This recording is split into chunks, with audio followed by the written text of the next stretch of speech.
समय का अभाव है और कार्यक्रम को जल्दी जल्दी खत्म करना है, तो अपनी औपचारिकताओं के साथ मैं अपनी बातों को शुरुआत करता हूँ। विदेशी दार्शनिक फ्रेडरिक मैक्स मुलर ने कहा था कि भारत सर्वविध संपदाओं से संपन्न देश है और यहाँ पे हर एक संसाधन उपलब्ध है। किसी भी क्षेत्र में, दर्शन का क्षेत्र हो, चिकित्सा का क्षेत्र हो, विज्ञान का क्षेत्र हो या राजनीति का क्षेत्र हो, सभी क्षेत्रों में हमारा देश सर्वविध संपदाओं से संपन्न रहा है। और हम जिस भूमि पर खड़े हैं, इस भूमि का गौरव यही है कि ज्ञान और मोक्ष की भूमि है।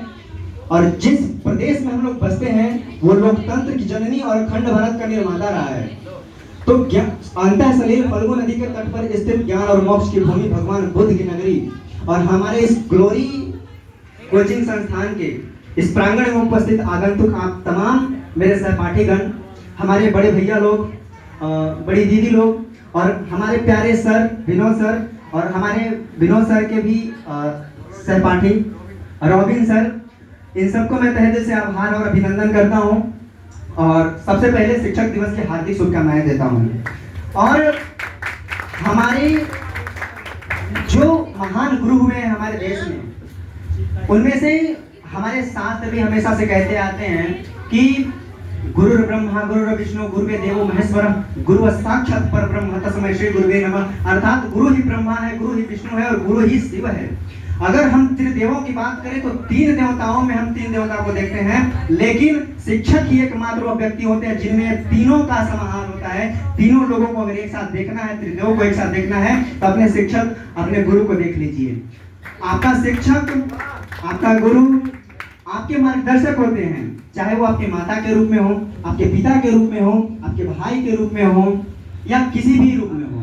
अगर सही दिशा दे करके आपके लक्ष्य तक पहुंचाने में आपकी वो सहायता कर रहे हैं तो निस्संदेह वो आपके गुरु हैं। ठीक है।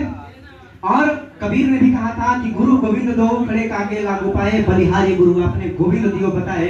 अर्थात अगर ऐसा धर्म संकट हमारे सामने खड़ा हो जाए कि गुरु और ईश्वर दोनों एक साथ हमारे समक्ष मिल जाएं, तो हम क्या करेंगे? सबसे पहले किसको प्रणाम करेंगे, किसके आगे नतमस्तक होंगे हम?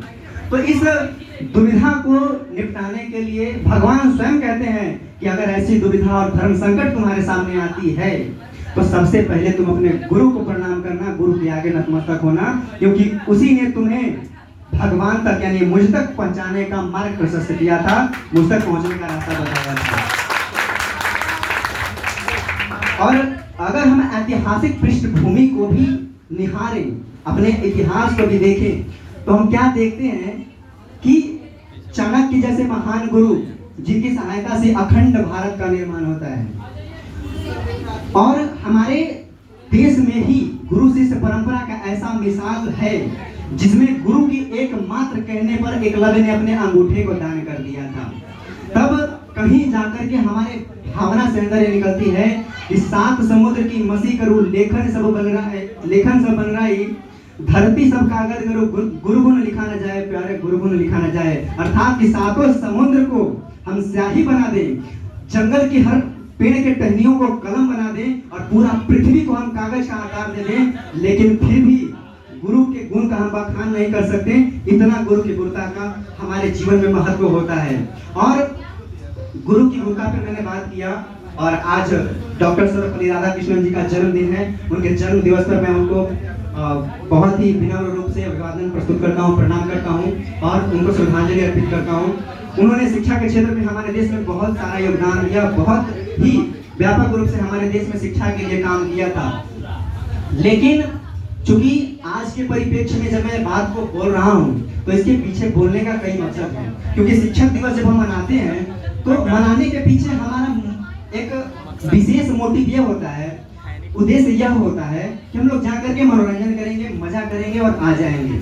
और यूथ, चूंकि हम लोग यूथ फेज में हैं, तो यूथ का अर्थ आपको समझने का जरूरत है कि भारत में आपने जन्म लिया है तो जवानी का वास्तव में अर्थ क्या है। इस मिट्टी में जो भारत माँ के वीर बेटे हैं, भारत माँ की वीरांगनाएं हैं, उनके नजरों में जवानी का अर्थ क्या होना चाहिए। तो इसके लिए इतना ही कि खुदी राम ने खुददारी से हंसकर जिसका दान दिया और भगत सिंह ने चूमा फंदा और जिसे कुर्बान किया, आगोश में जिसके सुभाष से निकले लश्कर हिंद बनाया था, फतेह सिंह और जो आदमी ने तहरीर बनाया था। और संघर्षों में बुनियाद बनी जो आजादी के बोल की, सुलग रही थी गर्म नाल में शेखर के पिस्तौल की, और खेल रही थी रोम रोम में अशफाकुल्ला खान के, वही जवानी दौड़ रही है खून में हिंदुस्तान के।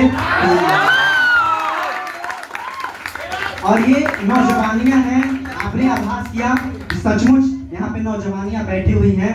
तो इस नौजवानियों से शिक्षक दिवस पे मैं एक दोस्त होने के नाते आपको एक सुझाव, एक प्रण करने को कहूंगा।